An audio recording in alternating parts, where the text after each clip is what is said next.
Hello students, a very good morning to all of you. Now students, today we are going to see a new lesson from third unit, that is the last lesson of our third unit, Great Scientist. The student, आज आपण आपल्या third unit मधला last lesson पाहणार आहोत, great scientist. तर scientist म्हणजे काय आपल्याला सर्वांना माहिती आहे, वैज्ञानिक, बरोबर. तर ग्रेट सायंटिस्ट, खूप थोर वैज्ञानिक, याच्याबद्दल या पाठामध्ये आपल्याला यांच्या काही सायंटिस्टच्या काही कथा पाहायला मिळणार आहेत. Now let me begin. Great scientist. Great scientist are preserving and never deterred by difficulties. Great scientist, थोर वैज्ञानिक जे असतात, आर प्रिझर्विंग म्हणजे ते सेव्ह करतात, वाचवतात, and never deterred by difficulties, आणि ते कधीही कठीण परिस्थितीमुळे निराश होत नाहीत. आता सायंटिस्ट बनणं म्हणजे अर्थातच it's not easy work. Scientists have to work again and again on any process, and then only they will get any reaction or any final term. म्हणजे जेव्हा वैज्ञानिक एखादी गोष्ट शोधून काढतात त्यावेळेस ते काही इतकं सोपं नसतं. एखाद्या गोष्टीवरती, एखाद्या कामावरती त्यांना वारंवार प्रयत्न करावे लागतात, तेव्हा एखादी गोष्ट निष्कर्षाशी येते. म्हणजे त्याच वेळेस त्यांच्याकडे पेशन्स खूप असतात, खूप कठीण परिस्थितीला सामोरं जाण्याची ताकद असते, म्हणूनच ते निराश होत नाहीत, असं या कोटेशनचा अर्थ आहे. Next, let we begin with the lesson. Michael Faraday is regarded as one of the most distinguished scientists and inventors of modern time. आता पहिल्यांदा सायंटिस्ट दिलेले आहे मायकल फाराडे. मायकल फाराडे हे खूप is regarded as one of the most distinguished scientist and inventor of modern time. आधुनिक काळाचे हे एक खूप मोठे इन्व्हेंटर म्हणजे काय, त्यांनी खूप काही इन्व्हेन्शन्स तयार केल्या, खूप काही नवीन नवीन गोष्टी तयार केल्या, त्याच्याबद्दल त्यांची ओळख आहे. And his work on electricity is steel a subject of study. आणि आपल्या अभ्यासामध्ये एक स्टडीचा पार्ट आहे जो की त्यांनी शोध लावलेला आहे, त्याचा आहे part his work on electricity. म्हणजे त्यांनी जे काही इलेक्ट्रिसिटी या विषयावरती जे काही त्यांनी संशोधन केलं, जे काही त्याचा अभ्यास केला, त्याच्यावरती आपल्या अभ्यासक्रमामध्ये सुद्धा काही अभ्यास आहे. In this form of Faraday's law म्हणून आपल्या अभ्यासक्रमामध्ये सुद्धा त्यांनी केलेल्या संशोधनाचा अभ्यास आहे, फाराडेज लॉ असा म्हणून. But few know his inspirational life story. पण आपल्याला त्यांच्याबद्दल आपल्या स्टडीमध्ये पार्ट आहे लॉ म्हणून, एक फाराडेज लॉ म्हणून टॉपिक. आपलं काम काय, फक्त तेवढंच एक जेवढा जो लॉ दिलेला आहे तेवढा लर्न अँड राईट करणं. पण त्यांच्याबद्दलची माहिती ही बऱ्याचशा जणांना माहिती नाही आहे. त्यांची इन्स्पिरेशनल लाईफ स्टोरी म्हणजे त्यांची जी काही आयुष्याची कथा होती ती खूप इन्स्पिरेशनल होती, ती कुणालाही एवढी माहिती नाही आहे. Which is all about courage and fighting against the odds. आणि त्यांची जी काही लाईफ स्टोरी आहे ती पूर्ण करेज म्हणजे धैर्याची, आणि फायटिंग अगेन्स्ट द ऑड्स म्हणजे आपण म्हणू शकतो शक्यता, एखादी गोष्टची शक्यता, होप्स, याच्याबद्दल त्यांची पूर्ण लाईफ स्टोरी. ते पूर्ण लाईफमध्ये त्यांच्या अगदी लहानपणापासून एक ग्रेट सायंटिस्ट होण्यापर्यंतचा त्यांचा जो काही सफर होता तो कशा प्रकारचा होता, तर अगदी करेजियस, खूप धैर्य असणारा, and fighting against the odds, आणि शक्यतांविरुद्ध लढणारा. Michael Faraday was born into a poverty stricken family in city in a dirty London suburb. आता मायकल फाराडे जे आहेत was born into a poverty stricken family. Poverty stricken म्हणजे दारिद्र्य, गरीब, खूपच गरीब, दारिद्र्य असणाऱ्या कुटुंबामध्ये त्यांचा जन्म झाला. In a dirty London suburb. एका लंडनमधल्या एका अतिशय गलिच्छ अशा भागात राहणाऱ्या, आपण त्याला झोपडपट्टी म्हणू शकतो. म्हणजे आपण इन इंडिया झोपडपट्टी कशा असतात, अगदी गलिच्छ भाग असतो तो, खूप अस्वच्छ, तशा प्रकारच्या भागात त्यांचा जन्म झाला.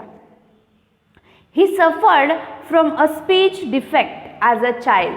ते जेव्हा लहान होते त्यावेळेस त्यांच्या स्पीच डिफेक्ट म्हणजे त्यांना बोलण्यामध्ये काहीतरी त्यांचा दोष होता, असे त्यांचं लहानपण होतं. He could pronouns rabbit as वॅबिट. आता त्यांच्या बोलण्यामध्ये दोष असल्यामुळे त्यांचं प्रोनाऊन्सिएशन जे होतं, उच्चार जो होता तो रॅबिटचा उच्चार ते वॅबिट असा करायचे. He could not even say his on name and would call himself फावडे. त्यांचं जे काही नाव होतं मायकल फारडे, ओके, तर ते फारडे असं प्रोनाऊन्स न करता ते प्रोनाऊन्स करताना करायचे फावडे. त्यामुळे त्यांच्या एक स्पीच डिफेक्ट होता, त्यांच्या बोलण्यामध्ये एक दोष होता. त्यांना काही शब्दांचे उच्चार हे त्यांचे काही असं नाही म्हणता येणार, पण जवळपास सर्व शब्दांचे उच्चार त्यांच्याकडून व्यवस्थित केले जात नसायचे. हा त्यांच्या बोलण्यामधला दोष होता. They could not pronouns word properly. They could not pronounce word properly. That was the defect, speech defect of Michael Faraday. लक्षात घ्या, मायकल फारडे यांचा डिफेक्ट काय होता? Speech defect. They were suffering from the speech defect. They could not pronounce the word properly. Okay. Then other children laughed at him and teachers did not help him either. बाकीची मुलं शाळेत जेव्हा ते जायचे किंवा इतर वेळेस खेळताना वगैरे असायचं त्यावेळेस त्यांच्या तोंडातून ज्यावेळेस असा वेगळे उच्चार व्हायचे त्यावेळेस इतर मुलं त्यांना सतत हसत राहायची. अँड इवन टीचर्स कुड नॉट हेल्प हिम. आणि टीचर्सनी सुद्धा त्यांना कधी मदत केली नाही की तू असं प्रोनाऊन्स कर किंवा तुला उच्चार करण्यासाठी हे असं बोललं पाहिजे. अशा प्रकारे टीचर्सनीही कधी त्यांची हेल्प केली नाही. इतर मुलांनाही टीचर्सनी काही सांगितलं नाही की don't laugh at him, he will pronouns properly, असं त्याला एक प्रकारचं प्रोत्साहनसुद्धा दिलं नाही. मुलांनाही ओरडले नाहीत आणि शिवाय त्यांना शिकवलं देखील नाही. अशा प्रकारे टीचर्सनीही त्यांची त्यावेळेस हेल्प नव्हती केली. वेन ही वॉज 12, जेव्हा ते 12 वर्षाचे होते, his mother was force to take him out of school. त्यावेळेस त्यांच्या आईने जबरदस्ती करून त्यांना 12 वर्षाच्या असताना शाळेतून बाहेर काढण्याची जबरदस्ती केली. This putting an end of his formal education. आणि त्यावेळी त्यांचं जे काही फॉर्मल एज्युकेशन म्हणजे एक नॉर्मली मुलांचं कसं असतं की शाळेत जाऊन जे शिक्षण घेणं असतं त्याला फॉर्मल एज्युकेशन म्हणतात. मग त्यांचं जे काही शाळेत जाऊन शिक्षण घेणं होतं ते वयाच्या 12व्या वर्षीच दी एंड झालं, संपलं. At 13, however, he started working with a book binder. आणि वयाच्या 13व्या वर्षी ते कामाला लागले. एका बुक बाइंडरच्या सोबत ते काम करू लागले. बुक बाइंडर म्हणजे जे काही फाटलेले जुने पुराणे बुक्स असतात ते व्यवस्थित त्यांना बाइंडिंग करणं. ओके, म्हणजे व्यवस्थित कुठे जर का पान फाटलं असेल तर ते व्यवस्थित स्टिक करणं, वरचा कवर पेज फाटला असेल तर ते कवर पेज व्यवस्थित स्टिक करणं, त्याला बुक बाइंडिंग म्हणतात. मग त्या बुक बाइंडरसोबत त्यांनी काम करण्यास वयाच्या 13व्या वर्षी सुरुवात केली. He started to work with the book binder at the age of 13. Binding 100 of books during the day. जवळजवळ दिवसाचे 100च्या आसपास पुस्तकं ते बाइंड करायचे, म्हणजे व्यवस्थित करायचे. And staying up all night to read them. आणि दिवसभरात ते पुस्तक बाइंड अप करायचे आणि रात्रभर ती पुस्तकं ते पुन्हा वाचायचे. म्हणजे दिवसभर फाटलेली पुस्तकं व्यवस्थित करायची आणि रात्रभर ती पुस्तकं पुन्हा वाचायची, असं त्यांचं रुटीन होतं. रीडिंग दस बिकेम हिज ऑबेशन. त्यांचं ही पुस्तकं वाचणं हे एक त्यांचं ऑबेशन म्हणजे थोडक्यात एक प्रकारचं त्यांचं पॅशन झालं. त्यांना खूप आवडू लागलं. त्यांचं एक प्रकारचं कामच होऊन गेल्यासारखं झालं होतं की माझं पुस्तक रात्रीची वेळ झाली म्हणजे पुस्तक वाचणं हे माझं काम आहे. अशा प्रकारे त्यांनी रीडिंग बुक्स हे घेतलं होतं. One day he came across a book on electricity which had been sent to his master for binding. एक दिवशी त्यांच्यावर इलेक्ट्रिसिटीवरती आधारित एक पुस्तक आलं की जे त्यांना बाइंडिंग करायचं होतं. He started reading it and was completely hooked. That was his first introduction to the subject of electricity. आणि ते पुस्तक वाचायला लागले आणि त्यावेळी त्यांचं ते इलेक्ट्रिसिटीचं पुस्तक वाचणं हे त्यांचं फर्स्ट इंटरॅक्शन होतं इलेक्ट्रिकसोबत. म्हणजे इंट्रोडक्शन म्हणू शकतो आपण, इंट्रोडक्शन म्हणू शकतो. त्यांना इलेक्ट्रिसिटीबद्दलची काही माहिती आहे ती त्यांना पहिल्यांदा ते पुस्तक वाचल्यानंतर मिळाली. Which soon became a life long fascination.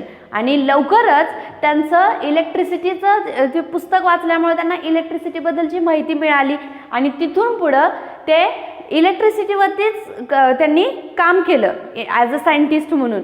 म्हणूनच त्यांचं एक लाईफ लॉंग फॅसिनेशन झाल्यासारखं झालं. म्हणजे त्यांचं एक तेच प्रोफेशन झाल्यासारखं झालं.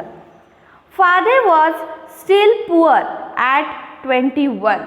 वयाच्या 21व्या वर्ष जरी झालं तो त्यांचं, वयाच्या 12व्या वर्षी शाळा सुटली. मग 12 वर्षापासून म्हणजेच 13व्या वर्षापासून त्यांनी कामाला सुरुवात केली. मग वयाच्या 13व्या वर्षापासून ते 21व्या वर्षापर्यंत बुक बाइंडरसोबत ते काम करत असत आणि जी त्यांना जवळजवळ सगळीच पुस्तकं ते वाचून घेत असत आणि इलेक्ट्रिसिटीवरची पुस्तकं तर ते एकदम चांगल्या प्रकारे वाचायचे. म्हणजे एकदम खूप लक्ष देऊन अगदी गूढतेने ते पुस्तक ते इलेक्ट्रिसिटीवरची पुस्तकं वाचायचे आणि असे ते वयाच्या 21व्या वर्षापर्यंत पोहोचले. And still he was a poor. आणि वयाच्या 21व्या वर्षी सुद्धा ते गरीबच होते. Once a friend gave him a free ticket to a public lecture and demonstration by the renowned chemist Humphry Davy at London's Royal Institution. त्यावेळेस वयाच्या 21व्या वर्षी त्यांच्या एका मित्राने त्यांना काय दिलं, free ticket to a public lecture. म्हणजे लंडनमध्ये म्हणजे एक फ्री लेक्चर होणार होतं. म्हणजे कसलाही कॉस्ट न घेता, लोकांकडून तिकीटचे पैसे न घेता एक फ्री लेक्चर होणार होतं लोकांसाठी. तर त्या लेक्चरचं एक तिकीट, एक फ्री तिकीट त्या सायंटिस्टला म्हणजेच आपल्या मायकल फारडे यांना त्यांच्या एका मित्राने दिलं. Public lecture and demonstration by a renowned chemist Humphry Davy. एक केमिस्ट म्हणजे एक जे केमिस्ट आहेत, सायंटिस्टमध्येच केमिस्टचं हे येतात, ते केमिस्ट आहेत Humphry Davy at London's Royal Institution. Humphry Davy नावाचे जे केमिस्ट आहेत त्यांचं लंडनच्या रॉयल इन्स्टिट्यूशन म्हणजे रॉयल इन्स्टिट्यूशनमध्ये जे काही पब्लिकसाठी फ्री लेक्चर होणार होतं त्याचं तिकीट त्यांच्या मित्राने त्यांना देऊ केलं. Davy's work on chemical and electrical lightning was the subject of conversation among the scientists of that age. आता डॅवी जे होते त्यांचं वर्क काय होतं, त्यांचं काम कशावरती होतं तर केमिकल्स, रसायनं. केमिकल्स म्हणजे त्याला आपण रसायनं होतं, तर रसायनं अँड इलेक्ट्रिकल लाइटिंग आणि विद्युतधारा म्हणजेच electrical lightning was the subject of conservation among the scientist at that age. मग त्यांचा सब्जेक्ट काय होता डॅवी यांचा, chemical and electrical lightning. 70 years later, 70 वर्षानंतर across the Atlantic ocean in the USA, the same work enabled Thomas Edison to produce the first consistent light bulb. आणि ते ज्यावेळेस होते त्यांच्या जवळजवळ 17 वर्षांनंतर थॉमस एडिसन हे सायंटिस्ट आले आणि त्यांनी लाईट बल्बचा शोध लावला. म्हणजे त्यावेळी ज्यावेळी ही सायंटिस्ट लोक होते त्यावेळेस लाईटचं कोणतंही प्रकारचं उपकरण असं नव्हतं. मग त्यावेळी थॉमस एडिसनने त्यानंतर लाईटच्या बल्बचा शोध लावला. That day in 1812, Faraday was spellbound by Davy's lecture. He kept talking notes about the mysterious force of electrical fluid. He was so engrossed in the lecture that he forgot to applaud with the rest of the crowd. मग त्या दिवशी in 1812 म्हणजे 1812 मध्ये फारडे was स्पेलबाउंड bye डॅव्हीज lecture. आणि स्पेलबाउंड म्हणजे त्यांचे जे काही स्पेलिंगचे म्हणजे मिस्टेक व्हायच्या ते स्पेलबाउंड झाले डॅव्हिस लेक्चर, डॅव्हिसचे ते लेक्चर ऐकल्यानंतर he kept talking notes about the mysterious force of electric flood. त्यानंतर ते सतत कशाबद्दल बोलू talking notes about, he kept talking म्हणजे ते सतत बोलू लागले about the mysterious force of electrical flood. He was so engrossed in the lecture that he forgot to applaud with the rest of the crowd. ते बाकीच्या कोणत्याही क्राऊडचा विचार न करता ते अगदी त्या वाचनामध्ये ऐकण्यामध्ये गुंग होऊन गेले होते. When he went back, his notes were so comprehensive that he bound them into a book. आता ते काय करत होते, ते काय वाचत होते, जे डॅव्ही लेक्चर द्यायचे ते नोट डाऊन करत वाचत होते. म्हणजे ते ऐकायचे आणि ऐकत लिहित होते आणि लिहिता वाचत देखील होते. आणि त्यांनी त्यांच्या एक प्रकारच्या वेगळ्या नोट्स तयार केल्या होत्या. आणि त्यावेळी ते इतके त्याच्यात मग्न होते की त्यांना इतर क्राऊडचा कसलाही विचार नव्हता, की आपल्या आजूबाजूला लोक आहेत हाही त्यांना विचार नव्हता. ते अगदी मग्न होऊन ते ऐकत होते, लिहित होते आणि त्यासोबतच स्वतःच्या नोट्स वाचत होते. He was so engrossed in the lecture that he forgot to applaud with the rest of the crowd. When he went back, his notes were so comprehensive that he bound them into a book. आता ते book binder सोबत काम केलेलं असल्यामुळे त्यांना book binding करणं खूप easy होतं. मग त्यामुळं त्यांनी त्यांच्या ज्या नोट्स होत्या, त्या लेक्चरमध्ये तयार केलेल्या नोट्स होत्या, त्या त्यांनी लेक्चरच्या नंतर एका बुकमध्ये बुक बाइंड केल्या. म्हणजे एक प्रकारचं त्यांनी पुस्तक तयार केलं त्यांच्या त्या नोट्सचं. into a book, meaning to gift it to Davy someday. आणि कशासाठी त्यांनी ते बुक तयार केलं, की त्यांचं असं म्हणणं होतं की जे डॅव्ही आहेत त्यांना मी परत कधी जेव्हा भेटेन तेव्हा हे पुस्तक त्यांना गिफ्ट करेन, म्हणून त्यांनी ते पुस्तक बाइंड केलं. आता ते त्यांचंच बोलणं होतं, परंतु हे ना ह्या सायंटिस्टनी काय केलं होतं, त्याच्यामध्ये स्वतःच्या काही सेंटेन्सेस घालून एक प्रकारच्या नोट्स तयार केल्या होत्या आणि त्याचं पुस्तक तयार केलं. मग ते पुस्तक या फारडेला डॅव्ही यांना द्यायचं होतं. फारडे decided that he didn't just want to sell books, he wanted to be a great scientist. आता ते बुक बाइंडिंग जे करायचे ते काय करायचे, फाटलेली पुस्तकं बुक बाइंड करायचे आणि ती पुन्हा बाइंडिंग केलेली पुस्तकं विकायचे, असा त्यांचा एक प्रकारचं काम होतं. मग त्यांनी त्यावेळेस डिसाईड केलं की मी फक्त पुस्तकं तयार करून बाइंडिंग करून विकणार नाही, तर मी एक ग्रेट सायंटिस्ट, एक खूप थोर वैज्ञानिक सुद्धा मला व्हायचंय. Good enough to write his own books, Davy became his role model. आता डॅव्ही हे त्यांचं एक रोल मॉडेल झालं होतं. आपण आदर्श व्यक्तिमत्व आपण म्हणतो, प्रत्येकाचं आदर्श व्यक्तिमत्व वेगवेगळं असतं. मग त्याच प्रकारे फारडे यांचं आदर्श व्यक्तिमत्व डॅव्ही हे बनले होते आणि त्यांना डॅव्ही हे त्यांचं रोल मॉडेल बनल्यामुळे त्यांना good enough to write his own books आणि त्यांना ते स्वतःचेच पुस्तकं लिहायला लागले आणि त्यांचं रोल मॉडेल कोण होतं, Davy. But there was a problem, पण तिथं एक अडचण होती. He did not have the social status. त्यांना एक सोशल स्टेटस म्हणजे एक समाजात स्थान त्यांना बिलकुल नव्हतं फारडेला, because he was belong from the poor family. खूप गरीब परिस्थितीशी होते. शिवाय वयाच्या 12व्या वर्षी शाळा देखील सोडलेली होती. एक ॲज अ बुक बाइंडर म्हणून ते काम करत होते. त्यामुळे त्यांचं एक सोशल स्टेटस, सामाजिक स्थान त्यांचं काहीही नव्हतं. Money or the education to pursue science. आता त्यांच्याकडे शिवाय इतके पैसेही नव्हते आणि तेवढं शिक्षणही नव्हतं. म्हणजे त्यांचं बघा एक सोशल स्टेटस आपण जे म्हणतो ते सोशल स्टेटस नव्हतं, एज्युकेशन नव्हतं, पैसे नव्हते. Faraday thought it would be wonderful if Davy became his mentor, but Davy did not agree initially.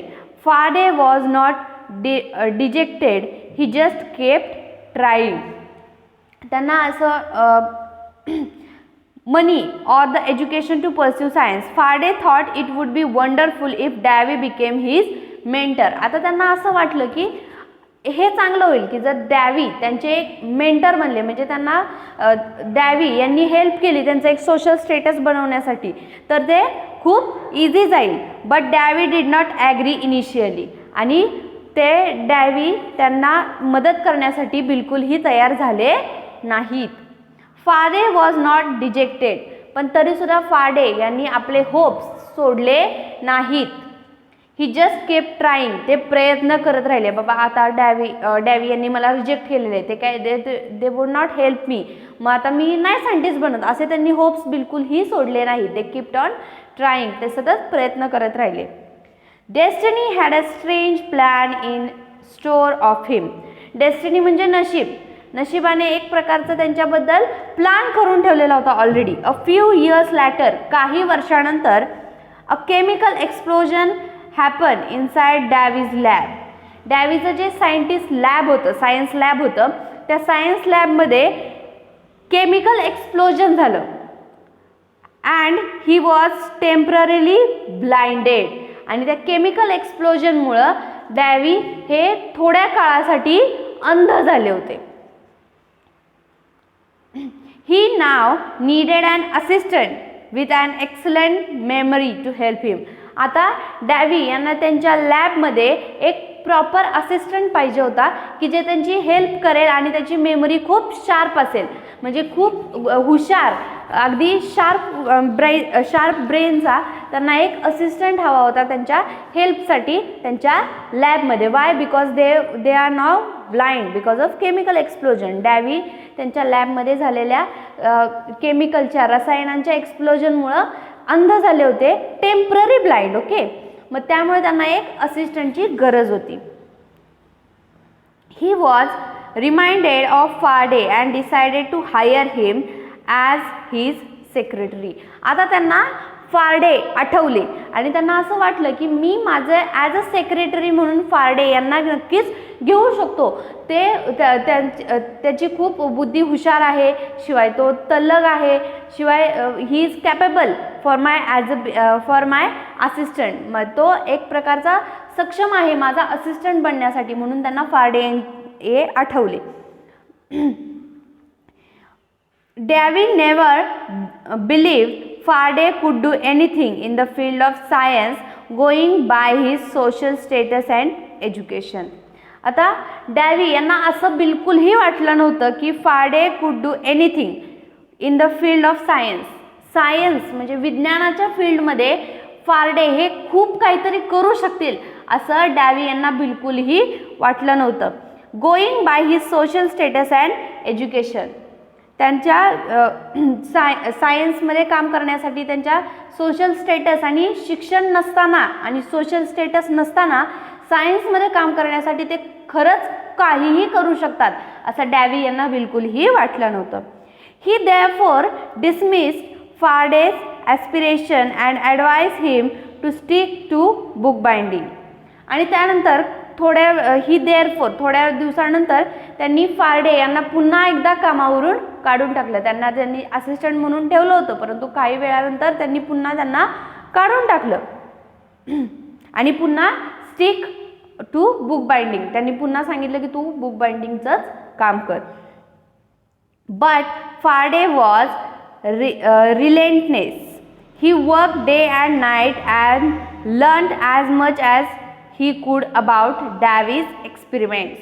पण फारडे हे खूप हुशार होते. त्यांनी कामावरून काढून टाकलं तरी पण त्यांनी काय केलं, दिवस रात्र एक करून जे काही डॅवी यांनी जे एक्सपेरिमेंट्स केले होते सायन्समध्ये ते एक्सपेरिमेंट्स सगळे त्यांनी लर्न करण्यास सुरुवात केली. सून फारडे बिकेम इंडिस्पेन्सिबल टू डॅवी. लवकरच फारडे हे डॅवी यांचे शिष्य बनल्यासारखे त्यांना डॅवी यांच्याबद्दलची पूर्ण काही त्यांच्या एक्सपेरिमेंटची माहिती मिळालेली होती.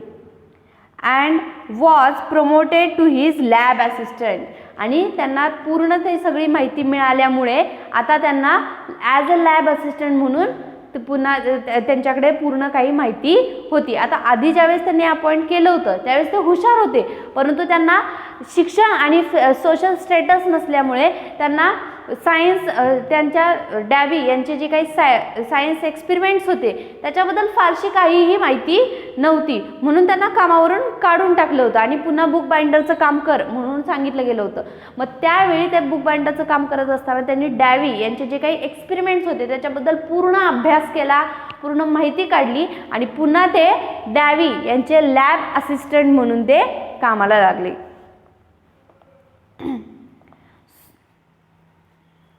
This was his first step towards a scientific career. आता ही त्यांची सायंटिफिक करिअर, वैज्ञानिक करिअर मधली ही त्यांची पहिली स्टेप होती. Through much of his job now was cleaning lab. आता त्यांची त्यांचे काम करण्याची सुरुवात कशापासून झाली? लॅब क्लिनिंग पासून. म्हणजे त्यांचे जे सायन्सची जे लॅब असते ते सायन्सची लॅब साफसफाई करण्यापासून त्यांच्या कामाची सुरुवात झाली. At least he got to see some of Davy's leading experiment. आणि त्यावेळेस त्यांना डॅव्हीचे काही एक्सपेरिमेंट सुद्धा पाहायला मिळाले. Even then, Davy did not have much hope for Faraday. आता डॅवी यांना फारडेबद्दल काही जास्त होप्स, आशा काही नव्हत्या. Then Faraday got another chance to prove himself. पण आता फारडेला अजून एक चान्स मिळाला होता स्वतःला सिद्ध करण्यासाठी. One day, Davy tried to recreate a famous electromagnetism experiment. एक दिवशी डॅवी हे इलेक्ट्रोमॅग्नेटिझम एक्सपेरिमेंट ट्राय करत होते त्यांच्या लॅबमध्ये विथ फेलो केमिस्ट विल्यम वॉल्स्टन. आणि त्यांच्याबरोबर एक त्यांचे फेलो केमिस्ट, त्यांचेच एक दुसरे शिष्य होते, एक त्यांचं केमिस्टच होते ते विल्यम वॉल्स्टन यांच्यासोबत ते एक्सपेरिमेंट ट्राय करत होते. Exploring why when an electric current is supplied to a wire, it causes that wire to behave like a magnet. आता ते ज्यावेळेस सायन्सचे एक्सपेरिमेंट करत होते त्यांच्या असं लक्षात आलं की exploring why when an electric current is applied to a wire. जेव्हा एखाद्या वायरला इलेक्ट्रिक करंट लागला जातो त्यावेळेस त्यातून एक्सप्लोरिंग होतं. तर ते का होतं? It causes that wire to have like a magnet. तर हे कशामुळं होतं? तर वायरला एक प्रकारचं मॅग्नेट, चुंबकीय पॉवर असल्यामुळं हे होतं असं त्यांच्या लक्षात आलं. Obviously the forces were connected but nobody had figured out how to make it happen continuously. आता ते त्यांच्या लक्षात आलं होतं पण कोणालाही हे कळत नव्हतं की ते परत कंटिन्युअसली हाऊ कुड इट हॅव हॅपन कंटिन्युअसली, हे परत आपण पुन्हा कसं करू शकतो. एकदा त्यांनी केलं लक्षात आलं पण हे सतत चालू राहिलं पाहिजे, यासाठी काय करावं हे कुणाच्याही लक्षात येत नव्हतं. Davy believed that if he could find out why it happened and control it, there could be many practical application of the force. आता Davy यांना हे माहिती होतं की if he could find out why it happened, जर काय त्यांनी हे शोधून काढलं की हे असं का होतंय आणि आपण असं परत कसं करू शकतो, हे जर का त्यांनी शोधून काढलं तर be many practical application of the force. तर फोर्सबद्दलचे खूप काही प्रॅक्टिकल ॲप्लिकेशन्स इथं लागणार असं त्यांच्या लक्षात आलं. But he was unable to figure it out. पण ते त्यांना हे शक्य होत नव्हतं हे शोधून काढणं. But he was unable to figure it out and was frustrated. आणि त्यांना हे शक्य नव्हतं शोधून काढणं, त्यांना कळतच नव्हतं कसं करायचं आणि ही वॉज फ्रस्ट्रेटेड. ते खूप निराश झाले, फ्रस्ट्रेट झाले. He then tease Faraday. आणि त्यांनी फ्रस्ट्रेट होऊन फारडे यांना चिडवायला सुरुवात केली. Asking him to try his hand at it after he was done cleaning the lab. आणि त्यांनी काय केलं, फारडे यांना सांगितलं की तुझं लॅब क्लिनिंग झाल्यानंतर याला तुझा हात लावून बघ तुझ्याकडून काय होतंय का. Within a few days Faraday solve the problem. आणि काही दिवसातच फारडेनं तो प्रॉब्लेम सॉल्व केला. तर सायंटिस्टचं काम करणं म्हणजे करायला घेतलंय आणि एका दिवसात कंप्लीट झाले असं बिलकुलही नसतं. सायंटिस्टला वारंवार एखाद्या गोष्टीवरती रिसर्च करावा लागतो, वारंवार प्रयत्न करावे लागतात, तेव्हा एखादी गोष्ट सफल होते. म्हणजे तो जो त्यांचा एक्सपेरिमेंट चालला होता, तो एक्सपेरिमेंट बऱ्याच दिवसासाठी चालला होता.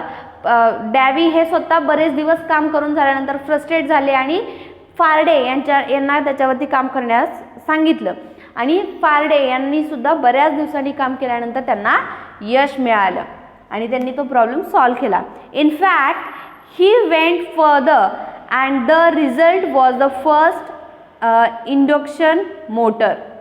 आणि त्यांनी काय केलं, त्याच्यावरती काम केलं आणि त्या प्रॉब्लेम सॉल्व्ह केल्यानंतर त्यांनी काय इन्व्हेंट केलं होतं, first induction motor which converted electrical current into continuous mechanical motion. आता त्यांनी काय इन्व्हेंट केलं होतं की इलेक्ट्रिक करंट दिल्यामुळे मेकॅनिकल मशीनमध्ये एक प्रकारची क्रिया होते. इलेक्ट्रिक करंट दिल्यानंतर मेकॅनिकल मोशन होते, म्हणजे मशीनमध्ये एक प्रकारची क्रिया मोशन हालचाल होते. हे त्यांची कंटिन्युअस हालचाल होते. म्हणजे इलेक्ट्रिक करंट जेव्हा एखाद्या मशीनमध्ये पास होतो त्यावेळेस त्या मशीनची कंटिन्युअस हालचाल चालू होते. हा शोध त्यांनी लावला.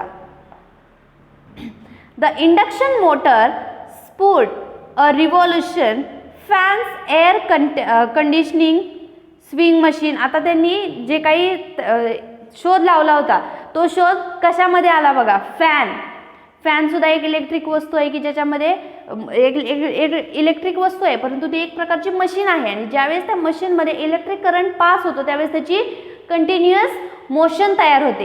हे त्यांनी लावलेल्या शोधाच्यामुळे. त्यानंतर एअर कंडिशनिंग म्हणजे एसीज. देन स्विंग मशीन, आपली शिलाई मशीन सुद्धा मशीन आहे, त्याच्यामध्ये जेव्हा इलेक्ट्रिक करंट पास होतो त्यावेळेस त्याची कंटिन्युअस मोशन तयार होते, हालचाल तयार होते.